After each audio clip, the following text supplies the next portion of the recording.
I struggle with that because my follow-up question was going to be, okay, so that you're talking sort of timelines, right? It's like, well, Mhm. then just tell me, like, how do I get on my highest and best? I want to be there as quick as possible. And what I hear you saying is make moves that you feel intuitively feel are best to bring you there in your 3D, which will open up Mhm. different timelines for you.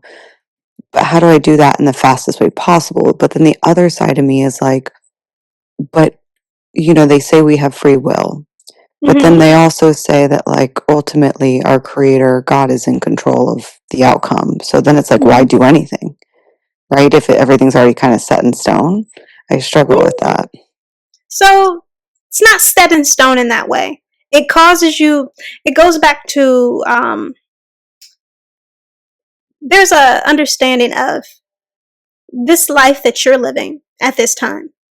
Whatever that understanding is for you. Let's say you choose to go your own way and you just want to follow your own path based off, what feels right to you and not necessarily based off what your soul may be pulling you towards. That's okay.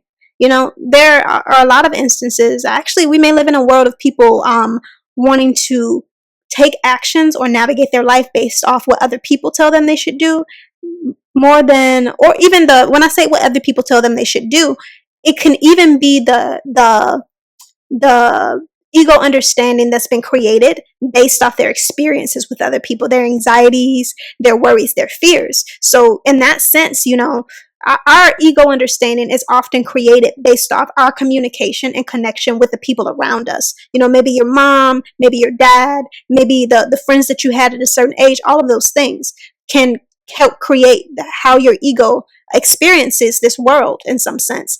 And the path of walking truly your divine or highest ascended path is the path of really shaking all of that off, releasing all of that from yourself. And just when I say all of it, you're not going to release all of it because your ego is not going to cease to exist. It's an important part of you. It gives you your character, it gives you your personality, but it won't have as heavy of a hold on you.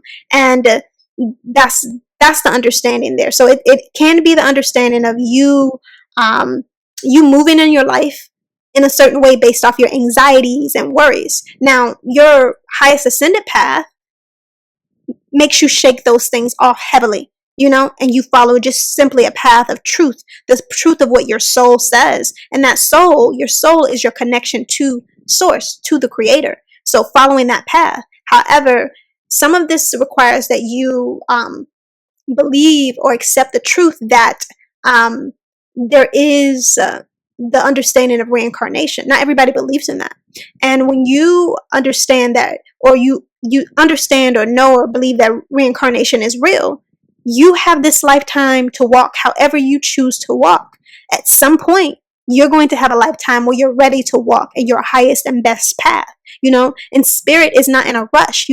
If you exist over and over again, if you're always reincarnating, what is, a few hundred years to your creator? If you need that much time to be ready to step into that highest and best path for yourself, it's like, okay, well, that's fine. It's not going to rush you. It has this infinite understanding when it comes to time. So if you want to exist in this life in this one way, then that's fine. And that's why, like a lot of people speak about spiritual awakening in the sense of like, you need to wake up, you need to do this and everything else. You must wake up. There's something wrong with you, or they try to make it seem like it's a bad thing. But spirit has talked to me and said that you don't have a right to force anybody to wake up to certain understandings spiritually. They have a right to stay, quote unquote, because it's not that they're asleep. They just are living their life in this understanding, and that's okay if they choose to. It has to be their choice to choose to walk this more highest or ascended path. It has to be their choice. And so I really think that to answer your question, it's not set in stone in the sense of like it's must happen this lifetime. No, at some point your soul understanding, your soul imprint will experience the understanding that spirit feels is best for you overall. But if you don't want it to be in this particular lifetime, then that is okay, because it wants you to have as much time as you need to be ready for that. The evolution of a soul doesn't have to happen, or doesn't necessarily happen all in one lifetime. You experience things, and then you come back and you experience more, and then you come back and you experience more until you're ready to wake up to a certain understanding that says, hey, I don't want to exist with certain anxieties or certain outside validations or certain things outside of me leading me. I want, my soul connection to lead me, my soul to lead me. And your soul connection, your version of that soul connection, is your connection to source itself. So you're saying, I'm ready for my creator to lead me strongly and heavily in that understanding. Hey, you guys, I hope you enjoyed the video. If you have a question you would like to ask, or would like the opportunity to receive a one-on-one session, please check out the links in this video's description to sign up for a free session or submit a question.